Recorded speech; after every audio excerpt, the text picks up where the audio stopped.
Good afternoon, everybody. I'm Chuck Everson, and welcome to the Big East Rewind with my host, the guy who's got Julius Erving's nickname and wears Michael Jordan's number, Sonny Spera from Syracuse University. How are you today, Sonny? I'm good. You had a busy day thinking of all that, huh? Listen, you know what? I got to do something different each time, Sonny, and it's not easy. It's not easy. Keeping it fresh. That's good. I try to keep it lively, buddy. There you go. I'll try to keep up. So today, as you well know, today is Media Day. Now, you remember those days when you were playing at Syracuse Media Day? I do. And we got interviewed by hordes of guys that from the newspapers and stuff, and got to talk about the upcoming season and stuff. Well, today it's Media Day. Only it's for the media guys. We get to stand behind the microphone today, and those guys get to stand in an uncomfortable position in front of the microphone. So why don't you introduce put them on the hot seat? All right. All right. Well, our first guest, you got a lot of people. First of all, a lot of people are going to know both our guests today, which is absolutely great. But Rich Cimini is a classmate of mine from Syracuse. Went to school the same 4 years when we were the Orange Men before we became the Orange, and was a reporter for the Daily Orange, which is a big-time school newspaper. He went on, and he was also working at the Syracuse paper at the same time because he likes to keep things lively. Then he has evolved to the Newsday on Long Island, and then the Daily News. And then in 2010, he's at ESPN. He is the official writer and voice of the Jets, and we're going to no Sam Darnold questions. I promise you, Rich. Welcome, Rich, to the program. Well, thank you. It's so great being here with you guys, and of course with my former Daily News colleague Dick Weiss, who's a legend, and it's always great to be in his presence. Right, and thank you for that intro, Rich. Because as I was about to say, also joining us, the legendary sports writer, the National Sports Media Hall of Famer, the guy that's been to 47 straight Final Fours and one of the 47 straight. One of the best guys I know. Getting older, Sonny. Nick Hoops Weiss is with us. How are you, Hoops? That's good to see you both. How are you guys doing? Oh, we're doing great. See you as always. Hey, it's a little switch. I like this, Dick, interviewing you for a change. Hey, listen, whatever you need, Chuck. You know what? I love the fact that you cared so much about that 85 team, that you constantly organized reunions between them and Rolly. That made it special because you kept the tradition alive. Yeah, thanks, Hoops. I appreciate you saying that. They got a good family atmosphere, and you can tell it was established and it continues. Certainly does. So why don't we jump in, guys? Hoops, I'll start with you first. And how did you decide back in, I guess it would be high school or college, where you decided you wanted to be a writer? When I was 10 years old, I started taking the subway down to the University of Pennsylvania to watch games at the Palestra. Used to have college doubleheaders down there. And I think I must have gone to every doubleheader from the time I was an eighth grader all the way through my first 5 or 6 years in the business, and got a chance to see a lot of local kids play. Used to have doubleheaders every Wednesday, every Friday, and every Saturday. That included teams like Villanova, Temple, LaSalle, St. Joe's, and Penn. The teams at the time when I was starting to grow up were all local kids. So I became an instant fan of the sport because they had great coaching and they had teams that were nationally competitive long before the Big East started. It just was a natural transition for me. I love being at the games. I figured I might as well get paid for it. Yeah, good thought. How about you, Rich? Now, Rich, you and I know each other since high school. Yeah. My kids go to your alma mater, or they did, at Sachem. And if I recall, we had a few softball games against each other because at Brentwood we had a radio station, and at Sachem we had a radio station, and we were both involved with that, right? Yeah, it's amazing. Like, we had a softball game, our radio station against the Brentwood radio station, and that's really when I first met you, Chuck. Yep. And then I did covering some high school basketball, for locally, and at Sachem, of course, played Brentwood a couple of times, and that's when I first, saw you play. And then, when I got to Syracuse, the thing to do was to cover basketball because it was easily the number one sport. And, I had a chance to do it, as Sonny mentioned, with the Daily Orange and later the Post Standard, and really covered a lot of Big East stuff with Newsday and even the Daily News. And that was my favorite time. I eventually transitioned into the football thing and NFL, and that's what I've been doing for so long. But I did so many Big East tournaments at the Garden, and some of my fondest memories in journalism are covering Big East stuff. Yeah, we're gonna dig into some of that stuff as we go forward. But I think we just want to get a feel for how you guys, how you got your first spot. Dick, why don't you go first? How you got your first job and where it went from there. Take us on your path a little bit before we. Well, I was undergraduate at Temple. I played soccer. I keep telling people I was a bad goalie on a great soccer team. We played in the NCAA tournament. I was the sports editor of the local of the daily paper at Temple, and I covered basketball there. I was a journalism major. I actually covered the Temple team that won the NIT in 1969 when Harry Litwack was still the coach and John Baum was a big star. I got to know a guy named Chuck Newman who worked as an official and worked as a sports writer for the Baltimore Sun. He hooked me up with an interview. 3 days after I graduated, I'm working for the Baltimore Sun. That job lasted all of 3 months before they went on strike. Went to Trenton for a half year, went to Camden for a year, then went on to Philadelphia.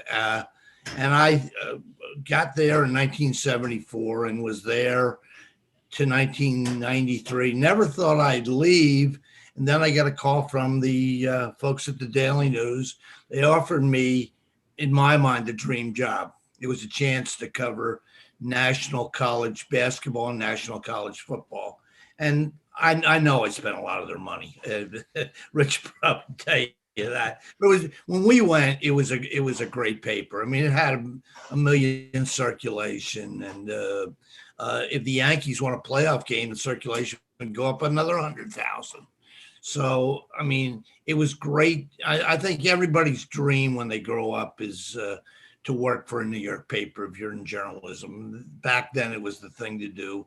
And they hardly ever said no to me. They pretty much sent me anywhere I wanted to go. And for 21 years, I thought I had as good a job as there was in the country.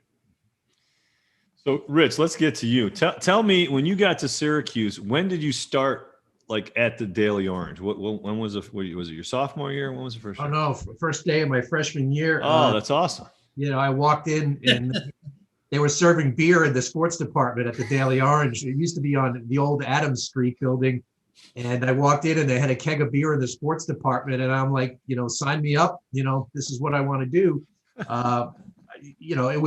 It was always what I wanted to do, going back to high school, even junior high school. So I knew whether they had beer or not, I was going to join the Daily Orange and kind of worked my way up. I covered soccer and wrestling. And then finally, got the big promotion to cover basketball, which was, of course, the prime beat.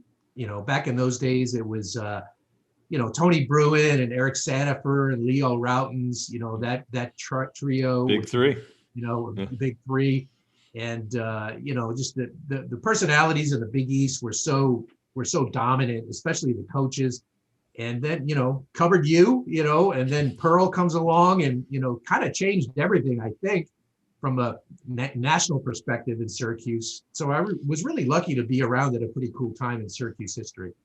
Well, talk a little bit more about that. So Pearl comes in, right? And everybody knows, I mean, the flash, right? And just just everything that surrounded him. There was an aura, right? Right.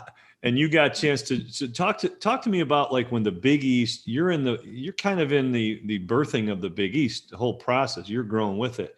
Yeah. What did that mean to the university? What did you see as a reporter? What did you see that meaning to everything in Syracuse? I wish I had been there for Manley Fieldhouse. I know Dick was probably there. I never, being that we got there at the same time, Sonny, we never were there for Manley Fieldhouse other than practices. Yeah. And, I think I would have had a better appreciation because to go from that to the Dome.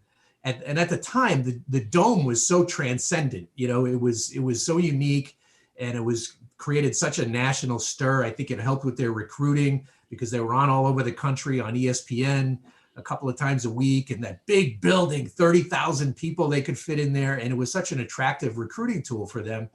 And so I was there for a bunch of that. And, you know, Pearl, you know, Derek Coleman, we didn't mention him, another great player. Mm-hmm. And so it was really neat. And of course, Jim Boeheim, who's been there for forever, you know, had some ups and downs with Jim. You know, sometimes it was hot, sometimes it was cold, depending on the mood. But I do have not gonna let you off the hook with that one. Yeah, some mostly very fond memories of Jim, and I even got to know his dad a little bit because I did a whole story on him growing up near Rochester and spent a day with his dad before he passed away years later. And so I really got into the whole Boeheim thing, and I did a lot of stories on Pearl as well. So it was fun. Talk about now, as you're covering that, did you get a chance to do a lot of interaction and interviews with opposing teams? A little bit, you know, not a lot. Not as much, right? My most memorable moment of interviewing an opposing player, and this is not really a Syracuse moment, but they had the regionals one year in the Carrier Dome, and North Carolina, you know, Syracuse was not in it, you know, in that particular regional, but North Carolina was in the Dome, and I don't even know who they were playing, but I remember covering one of their practices, and Michael Jordan was either a freshman or a sophomore, and he was sitting off to the side in a chair near the court, and it was only me and one other reporter interviewing Michael Jordan, which of course, like, who knew, right? I mean, he was a good player, but who knew what he would become? And we were interviewing him, and I remember Dean Smith saying, you know, all right, blowing the whistle, saying practice was starting, and Michael stayed with us answering some more questions. And all of a sudden, and I'll always remember this, I hear Dean Smith from across the court yelling, "Michael!" And all of a sudden he popped out of his seat and he ran across the court into practice. And, you know, that was the end of our interview. And I have no idea what he was saying in that interview, but years later, I could say it's pretty cool that I was interviewing Michael Jordan. Some of those clips were in The Last Dance. They showed him practicing. That was in the Carrier Dome. Yes, so I absolutely remember that. And I thought back to that day. So talk a little bit before I can't let you go too quickly on this. So tell me a little bit, describe some of your great moments, and you can describe some of your not great moments with Coach B. Well, the not great moment, which was weird, I had got tipped off that a couple of players were transferring, like sort of the bottom of the roster guys. They were O'Neal and Peter Wynn, maybe, or one of those, or a couple of 6'10" guys were transferring. And I got tipped off by someone, and I actually went to their apartment and talked to them in person as they were packing their apartment at Sky. I think it was George Papadakis. Yes, maybe it was that. Yeah. And so I have this exclusive for the Daily Orange, and I wrote the story with quotes from the players. And then the next day, Boeheim calls the Daily Orange, and I answer the phone, and he just starts reaming me out for the story. And I never to this day understood why he was upset, because the story was accurate. I don't know why he was upset, but I just remember hanging up, you know, like my ears were still ringing because he was yelling so much at me. And I was like, I never knew why, because I could see if the story was wrong, but it was accurate. And in terms of the good times, I think just sitting with Jim in a lot of one-on-one settings, talking about his family, talking about his dad, you know, just getting back stories about his childhood. You know, I don't know if you knew this, Sonny, but he grew up in a funeral home. In a small town. Yep. In Lyons, New York. And he actually talked to Dave Bing about this, another great Syracuse alum. And, you know, he said one time Jim invited a few players over to his house for Thanksgiving holiday. Yeah. And he said a bunch of us were sitting around the Thanksgiving table eating our turkey. And he goes, I'm looking around the corner. This is Bing talking. And he goes, I see all these caskets, these open caskets with dead bodies in them. And he goes, all the players were totally freaked out by it. He goes, but there was Jim totally at home, just like nothing was going on, because that's what he was used to. Yeah. Well, at that time too, he was married and he had his daughter. I remember that was a life-changing event for him. Yeah. And talk about family. I have on my wall, you can't see it, I have a picture of the front of the Daily News the morning after they won the national championship against Kansas. And the Daily News has a great shot of Jim with his oldest daughter, Yep. kind of hugging each other. And it's on the back page of the Daily News. And I have it up on the Yeah. wall, not far from where I'm sitting. It's a good moment. That was a good moment. Yeah, it was a great Yeah. moment to be So around. when you moved out, right, as you left there, you still were very well connected to the Big East. What did the Big East mean to you in terms of its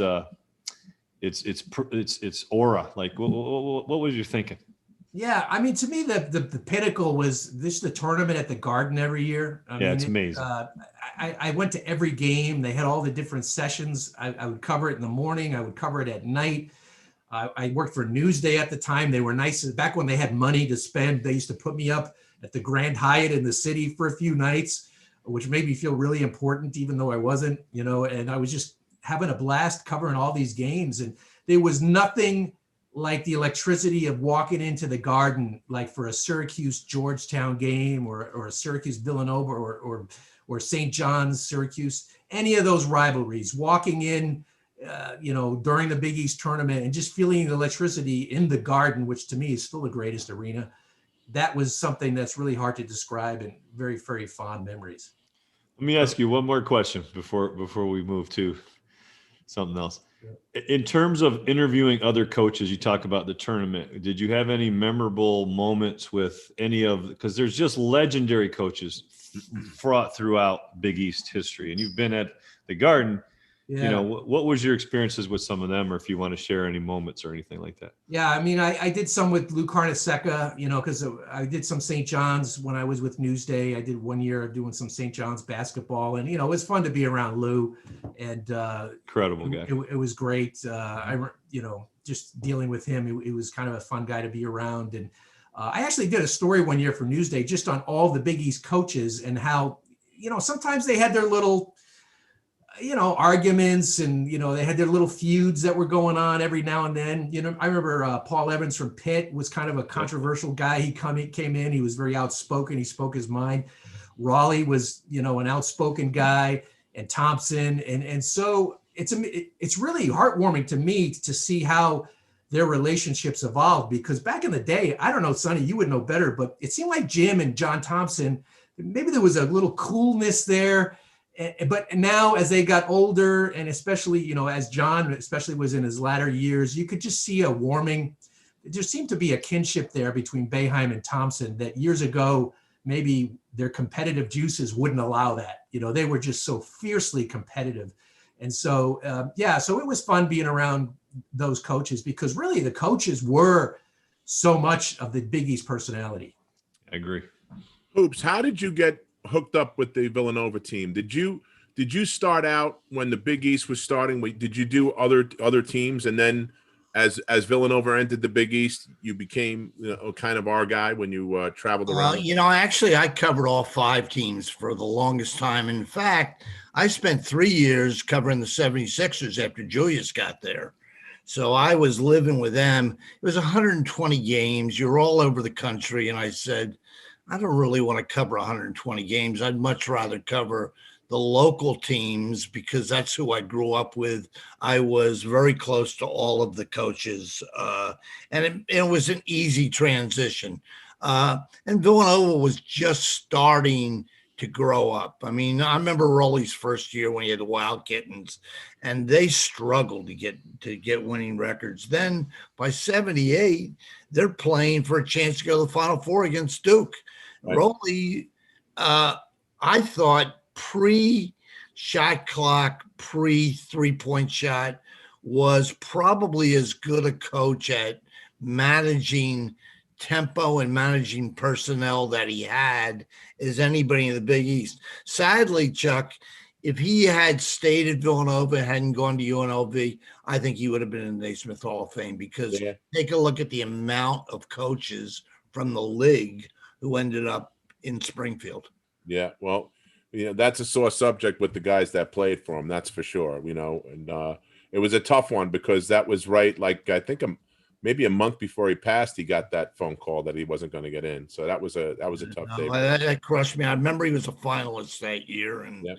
I think we were all kind of hoping, especially given his physical condition at the time, I remember going to the golf outing they had a month before. It was the last time I had dinner with him. Because we had actually done a TV show together back in the 80s. We were pretty good friends, and it was the last time I saw him. I remember when they had the celebration for the 25th anniversary. Yeah. I remember when he took the Northwood job and he decided to schedule a game against Villanova without telling Jay. And Tell that story. We're on a plane down to Florida, and I'm at the Villanova Northwood game, and Rowley, who refused to be outdone, decided he wanted to have his own Gucci row. So he invited Bobby Orr, right, and Billy Cunningham and Chuck Daly, and they're all sitting in the front row. And Havlicek too. Havlicek just happened to be in the area. And no, that was great stuff. I mean, I was lucky because when I was growing up, they didn't have anything like the Big East, Chuck. I mean, it was all independents. Every team had a good player. Now, I can't imagine what it'd be like if Niagara had a Calvin Murphy, if St. Bonaventure had a Bob Lanier. Now they all would have been in the Big East or the ACC. But at the time, it was just a bunch of independents. And I think I have to give Dave Cavett a lot of credit. He thought the best way to advance basketball in the Northeast Corridor was to form a league that was dedicated solely to basketball. And it turned out really well because they were able to pair up with ESPN at the time, and they created their own luxury model, and they had teams that were all capable of competing for slots in the Final Four.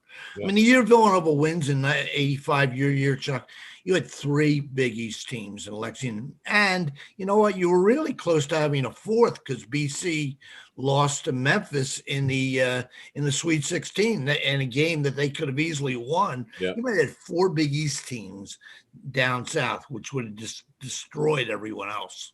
Yeah, what's funny? Hoops, is Coach Raftery. He talked exactly about those points. Exactly. He said specifically he thought Syracuse and St. John's were going to give up a lot of victories that they had already guaranteed by their regional play and their regional schedule by going to the Big East. He thought that was a huge nugget entering the Big East, and they had to sort of implied it had to be talked into it a little bit.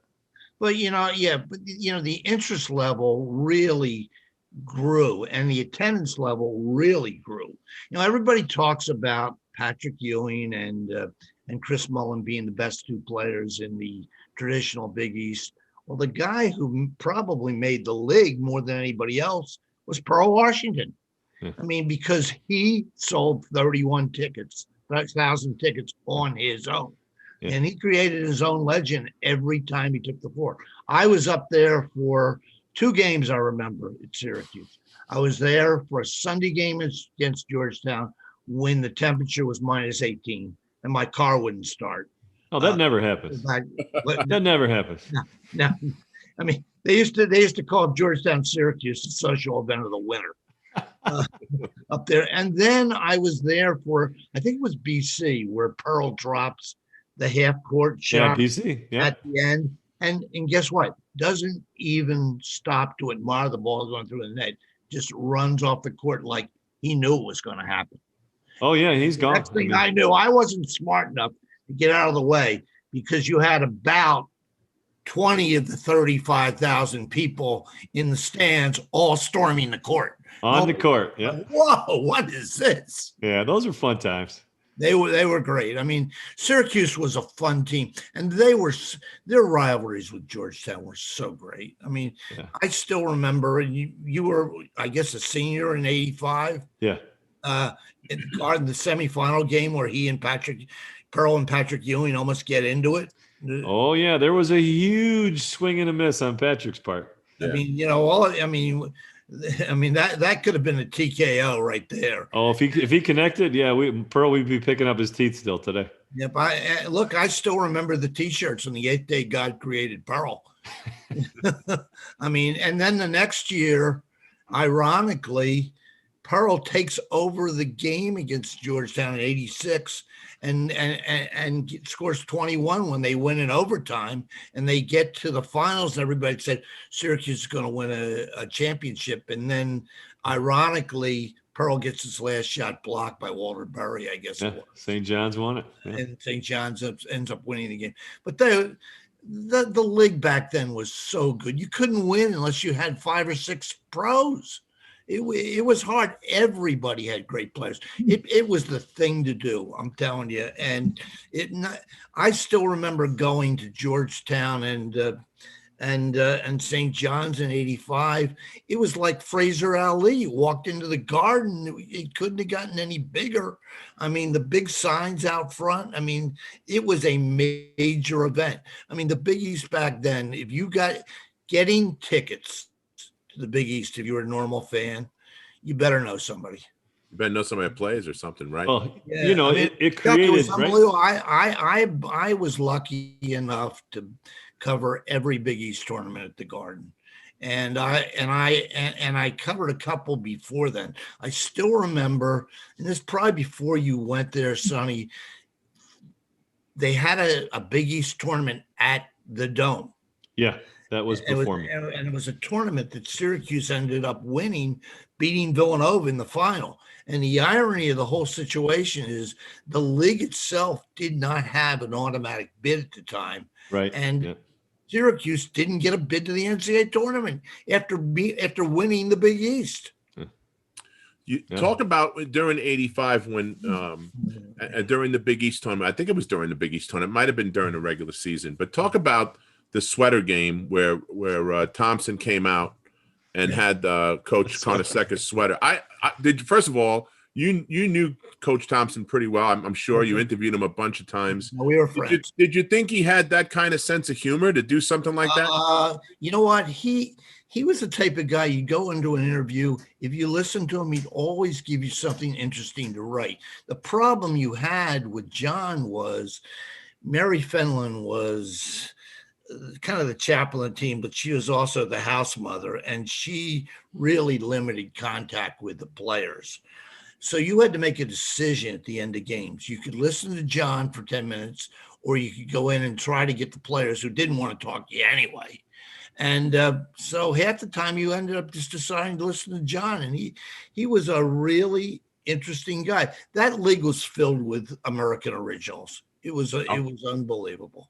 I mean, there was a character that coached each team. Each team had, one named coach pretty much, and they were all had their own personalities. And we talked to Bill Rafferty about when he was the president of the league with all the Italian guys in the room, all the Italian coaches. He said the one thing they did do is they ate pretty good. So.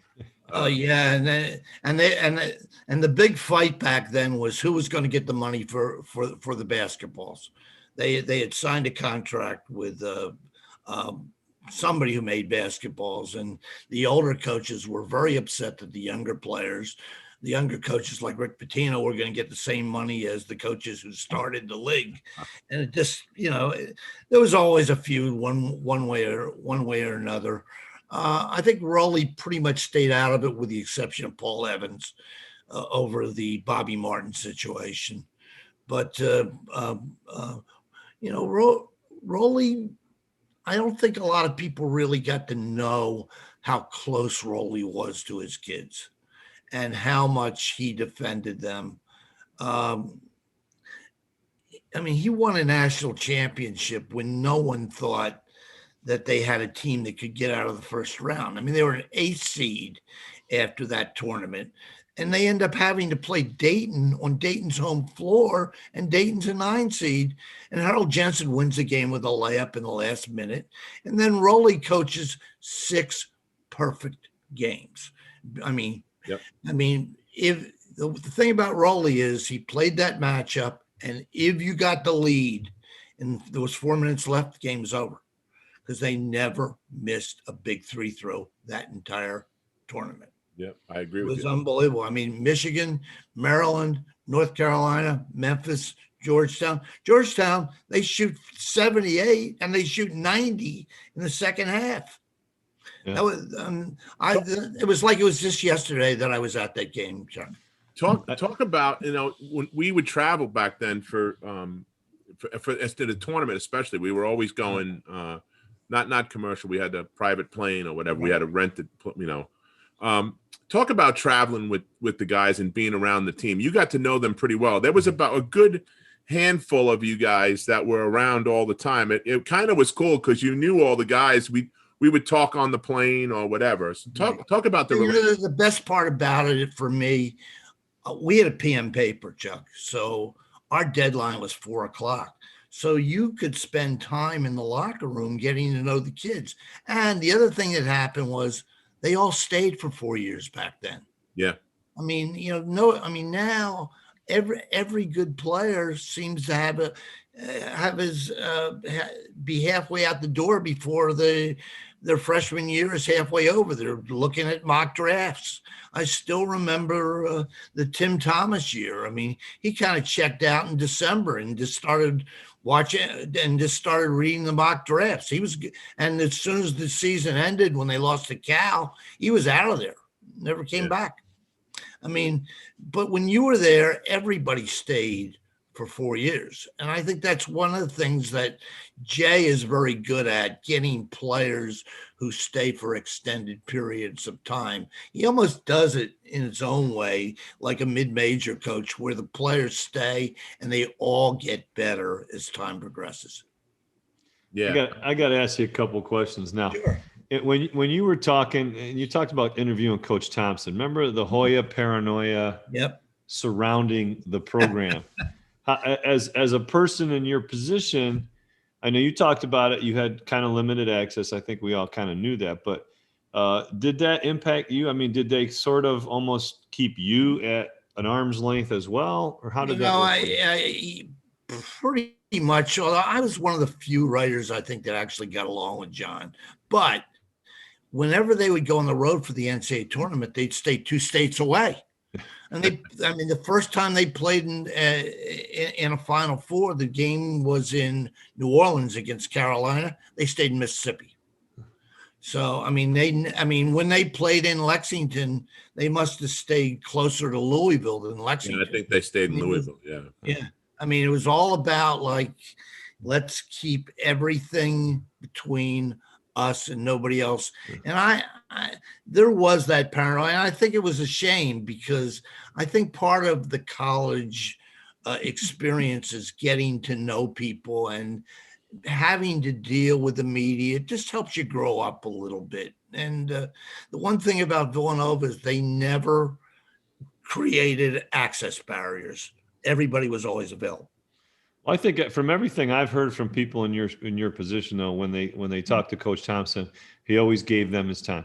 He didn't shut them out. He might have had, listen, I'm walking to the bus. Let's walk. Let's talk. I actually got to know him better once he left Georgetown, because he had a radio show and he wanted me on all the time. So it was easy for me. And he was doing TV too, so I'd run into him a lot of the games. I still remember in 2006, he's doing color for CBS, and Georgetown is playing to go to the Final Four up at the Meadowlands, and he loses it. He had to get up out of his seat and just walk away. I don't think he called a second. I don't think he called the last minute of the game at all, because his son was coaching. So very, very strong family ties with his sons. I don't remember ever really seeing his wife, but I do remember how close he was to John, to his son John, and how happy he was after that. The sad part, Sonny, is we're starting to lose the first part of that generation. D. Rhodes passed away this year, and John passed away this year, and I still remember how much in shock I was when Dave passed away a few years ago. It happens. Joe Mulaney. Times kind of move on, and you kind of recognize that you were part of something really special. When you played in the league, Sonny, it was almost like every team, the teams at the top of the Big East, say the first five, they could all be in the top 10 at any given moment. They were that good. Mm-hmm. Yeah. Now about for yourself too, as one of the challenges for yourself, right? You're pen and paper, you said, right? Right. So as the media has changed, how have you been able to adapt to? Well, I got lucky. I met a lot of coaches who were in their prime back when they used to be counselors at 5-Star Camp up in Honesdale. Mm-hmm. I got to know a lot of those guys now. I would hate to be a younger writer now trying to get coaches because, there's a lot of barriers, and a lot of times you get SIDs who are more interested in protecting the coach or doing what the coach wants as opposed to getting to know the writers. And a lot of coaches never really get to know the writers now. And the other problem is a lot of the locker rooms now are closed. They used to be open all the time. And you basically get the kids at a podium, and you very rarely get stuff that everyone else doesn't have. This year in particular, because every interview is a Zoom interview. So, I mean, you never really get a coach by himself if you're covering a team. They hook them up and, look, when the game's over, they want to get out of there as fast as possible, especially given the times that we're living in. So, they try to set it up, do it. And the players want to get in and out. And frankly, there's not a lot of time, even if you want to write, because the first thing they want to do is disinfect the building. So the only writers this year that have really gotten into cover Villanova, maybe the two beat guys, Chuck, Joe Giuliano from the Inquirer and Terry Toohey from Delaware County, and maybe Dan Gelson, who works for AP. Aside from that, they've really limited it. I think they may allow upwards to 450 people in the building at one time. Most of them are for a while they weren't even letting family in. Now they're letting family in. But Right. that included everybody. It included the teams, the coaches, anybody who worked maintenance in the building, anybody who did radio and television. So there wasn't a lot of room for anybody else. Right. And one of the best things about covering college basketball for me is going and spending time with the coaches afterwards, because I've reached a point where you cover somebody over 15 years, you're probably either going to be friends or enemies. And, you build friendships up with guys, and you're happy for their success. And you can't have that same experience now. So if I'm a younger guy now in this business, it becomes more of a job. And a lot of guys, Sonny, actually do the work from home. They watch the game on TV and just turn on the Zoom interview afterwards. And they don't even go to the arena. I got to ask you a question. I remember during my time, the Big East was in jeopardy because of the football question. Right. Do you remember that? And was that something that you guys were, not making a story, but were you guys aware? What was your thoughts about that period of time? Because I do remember back in Pittsburgh '83, they had to make a decision. Right. Okay. Because Penn State was talking about forming an all sports league. Yep. Unless they invited them in. And the thing about Penn State is they wanted a home for their basketball team, but they didn't want to share any of the football money at all with the rest of the league. So what Dave did is he invited Pitt instead. So it now knocks Penn State out of commission. They end up really staying in the Atlantic 10 until they joined the Big Ten. Now, back in 2005, when you started seeing defections and teams started leaving for the ACC because they had a better TV contract with football, and football tends to move the needle maybe more than anything else. everything started to change. I'll give the Big East credit for hanging in there with basically a one sport league. I mean, the irony is, Sonny, when you look at it, Syracuse and Pitt and Boston College haven't really moved the needle since they've gone to the ACC. It's not like they've won any championships in football or basketball. They played for championships. They've been in BC has been in a final in basketball. They were in a final in football, but it's not like Syracuse or Pitt have really been in a final. And West Virginia has good basketball, but football, I mean, the closest team that they to West Virginia is 10 hours drive away if you're a fan. And so you're not really going to hop into a car and go to see a football game at Iowa State. Mm-hmm. It really has changed things. Look, I liked it better when you had geographical rivalries. Oh yeah, where the parents could see the kids play on the road. I mean, I still remember Syracuse would play and Connecticut would play games down at the Spectrum or in Wells Fargo. I mean, you'd see a truckload of people driving in from those sites just because they knew they could get a ticket to watch the game. yeah.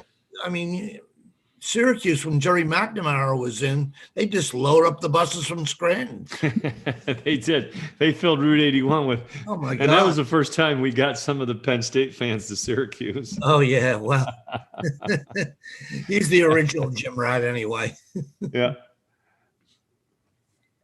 So, Dick, let me ask you this: how much did the advent of social media affect you? In that, when you interviewed a kid in the 80s and 90s, you know, in the Big East, say, did they give you a better copy to work with because they were excited to see what they had to say the next day in the paper, versus a kid now might not give you the same kind of copy that you would have based on the fact that he's trying now to create his own brand on social media? That's a really good question. When I did it, I used to take a tape recorder in the locker room. Right. So you could never make a mistake. And I had my own set of rules. I would never quote anybody over dinner, and I would never quote anybody in a bar. You have to establish your own credibility in this business, okay? And kids have to know they can trust you and know that you're not gonna scribble something down when they're just talking to a friend. I don't think it's fair to them. The one thing that a lot of people don't remember, these are kids. These are 19, 20-year-old kids. Sometimes and they're still learning what it means to be an adult. And a lot of times with me, as long as kids are decent kids and don't think they're already pros, I'll treat them like college players. I won't use the cheap shot. Unfortunately, now with social media, there's a lot of people who are taking a lot of cheap shots on Twitter. They're writing stuff they would never write for a paper. I mean, when I worked before the advent of social media, and I have a Twitter account now, but you know, we used to have to. It had to be true in order to be able to print. Now it just has to be first, Right. and I think that, and then that bothers me a little bit, and I feel for a lot of the kids. Look, I don't trust half the people in the business now, the younger guys who are just coming up, because they're trying to make a name for themselves. A lot of times, if they're covering college, they think it's a way stop on the way to the pros. And a lot of times you don't always get people that you can trust, and you find kids starting to button up a little bit. And frankly, a lot of schools have reached the point where they actually have media sessions where they teach you how to deal with interviews. Yeah, I remember that. I remember watching University of Kentucky. They had classes in how to take and how to speak, how to basically present yourself. And I think, funny. to John Thompson's credit, I think by protecting his kids, he allowed them to focus on basketball. He didn't have to worry about some of that other stuff. And because there's nothing like a kid making a mistake and saying something that they are going to regret, or the coach says, "Oh my goodness," I got to defend this, you know? Yep. It's funny. I spent a year at Kentucky. I was really the first writer to go behind um, the Pentagon doors and get in, because they never let any writers inside. And Rick was the coach, Pitino at the time, and it was the year that they lost to Duke in the Leitner shot, and they had great kids. And the kids they had were basically the kids who stayed after the probation, and Jamal Mashburn, who lost about 30 pounds after he arrived at Kentucky and became a great player. They were great kids. But, you know, it's like anything else. They have to learn how to trust you, Sonny. I mean, it's not just, you know, you have to earn kids' trust, I think. Now, I don't know that people know the kids well enough that kids will trust them. Or maybe the kids don't care what they say. I don't know. Now, in the Big East, when it was really cooking, right? So 83, 84, in those days, and like you said, 4 or 5 pros on a team. What were some of the biggest memorable games that you covered, and for whatever reasons? Like I saw an article you had written about, you know, your top, the 6 overtime game, the St. John That game Syracuse is still, finals. I was still amazed by that game, because people actually, the last train out of the Garden used to be 11:30. And if you were going back to Philadelphia, people would take the train home, get off, and it was still in the 4th overtime. I mean, so they get home and watch the end of it. It was unbelievable. The game ended at 1:21, and I still remember we actually made some additions in Queens and Manhattan for the next day. It was unbelievable.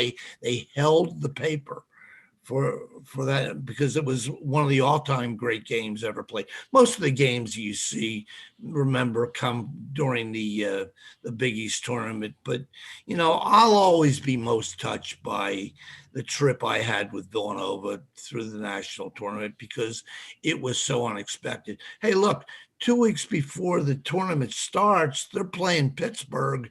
They're down 25, and Chuck can tell you this, Rolly benches all the starters. Yeah. And I'm thinking, this is going to be a short season. I mean, I still remember I almost remember the last day before they played Georgetown. Georgetown was a heavy favorite, like 13 points going in. Rolly's day before saying we have to play a perfect game just to have a chance. The day that happens, Al Severance, who was the former Villanova coach and the head of the business department, is down there watching the game, and he dies. Yep. So that immediately creates its own problem. I still remember being down there and the kids having to live through that. And I also remember, Chuck, Jake Nevin was in a wheelchair. He was dying from Yep. Lou Gehrig's disease, and he was a beloved figure on campus. People loved him. He was the one guy who could control Rolly, by the way. Probably was the guy who told him to stay when he had the offer from the Nets. That's But a fact. they're playing the game, and I still remember to this day. I remember you getting into it. Was it Reggie Williams? But Reggie, yeah. Yeah, you decided to take on Reggie, or he decided to take on you. That was, you know what? That's when we knew Villanova. That's when people knew Villanova had a chance, because you didn't back down. Yeah. Right before half that happened. Yeah, and he used that in the locker room, to come out, and we came out and shot 9 for 10, and and we were the only team in the tournament that had our own good luck leprechaun, in Jake Nevin. He was a special guy, and it was very special, and still is to those guys on that championship team. The one thing about that tournament, I think if Villanova's paired against St. John's, I mean, they might not have won the championship. But St. John's the only team Villanova couldn't beat. They were right there with Georgetown in the 2 regular season games. I mean, they knew how to play Georgetown. Eddie Pinckney had no fear of playing against Patrick Ewing. It was unbelievable. And the rest of the kids on that team weren't affected by the press. And that was back in the day when you basically had one ball handler. And Gary McLean in that game only had 2 turnovers. But I still remember right toward the end of the game, Harold Jensen's fouled, and he's going to this foul to shoot 2 free throws that are critical shots. Before he goes, he goes over and pats Jake Nevin on the head and says, "These two are for you, Jake." And he makes the shots. And after the game, Eddie Pinkney and Gary McLean run over to press row, jump up on press row, and start screaming, April Fools, because the game was played on April 1st. I mean, I still remember hitching a ride back on the team plane. I still remember the parade when I got up, because I got John Feinstein from the Washington Post on the plane with us, and it was a magical time, because I never thought I would cover a team that won the national championship. To me, that was the greatest. But, every team, Sonny, had their turn in the Final Four. I mean, Syracuse there in 87. Seton Hall was there in 89. Yeah. I mean, Playing for Connecticut championships. Yeah. I mean, it was unbelievable. I mean, if you played in that league, one of your teams was probably going to have a shot to go to the championship game. Yeah, Patino brought Providence back in 2003. Providence in 87, yeah. BJ and Seton Hall, right, with Andrew Gate. In 89, they got to the finals. No, I mean, and so you got used to it. Was easy. You basically had a home team to follow. I mean, it was great. I mean, whenever Syracuse, I still remember when Syracuse won in 2003 with Carmelo. Yeah. I mean, and him getting 31 in the final against Kansas. I mean, it was great, because these guys were all local guys. Dick, you need a little better memory. I mean, it sounds like you're struggling. Oh my God. I can't remember what I had for lunch yesterday. You're rattling off names and numbers, Dick. That's impressive. You can tell me what floorboard he dribbled off of. I would perfectly believe you. Holy cow. I mean, I love that. This is awesome. I really love the league. And I still remember Jimmy finally getting to a Final Four in 87. And I thought that he had his best chance to win in 87. And I guess this is the three throws, and Smart hits a jumper at the buzzer to beat him. And that just crushed everybody from Syracuse, who really were. I mean, they would have celebrated forever in Marshall Street. I mean, I was at that Final Four watching it, and I was sitting at the top row of the expandable bleachers, and I remember sitting there for about 20 minutes after the game, just like in shock. And Howard's a good friend of mine, and and he was right there too on that shot. So it was hard. But look at that team. Look at the pros on that team. Oh, I know. Listen, I mean, you had Cycli and Coleman. Coleman, Billy Owens. You couldn't play unless you had three pros up front. That was incredible. Yeah, it's a great time. No, and that's the way it was every year. And the thing that amazes me about the Big East, Sonny, is it's kind of. I mean, I thought there really would be a drop off after all these teams win, and then Villanova goes out and wins two out of three in 16 and 18, and in 18 they weren't even challenged. They win every game by double figures, and they shoot double figure threes. They had 18 threes against Kansas in the national semifinals, playing on an elevated stage. And it was crazy. I was at both of those games. That's why the Villanova people love me. You pick good games to come to. Well, 2016 I came. They'll be able to dine out on that shot forever. 16. Well, I think that's a good place to cut it, guys. Dick, thank you so much for coming, and not only for being on part of the show today, but for all that you've done for Coach Mass and the Wildcats for all these years. You've always been fair. And I don't know anybody that's ever gotten misquoted from you. It goes to your rules that you said earlier about, in the bar or at dinner. I mean, you've been a gentleman all these years, and we've really enjoyed having you around and being part of our group. So thank you for that. And thank you for being part of the show today. Listen, it's my pleasure. It's so nice talking to both you guys. And thanks for being a part of history, because you are it. Yeah. Thanks, brother. So you've been listening to the Big East Rewind with our special guests today, Dick Hoops Weiss and Rich Cimini. I am Chuck Everson, and my co-host, as always, is Sonny Spera.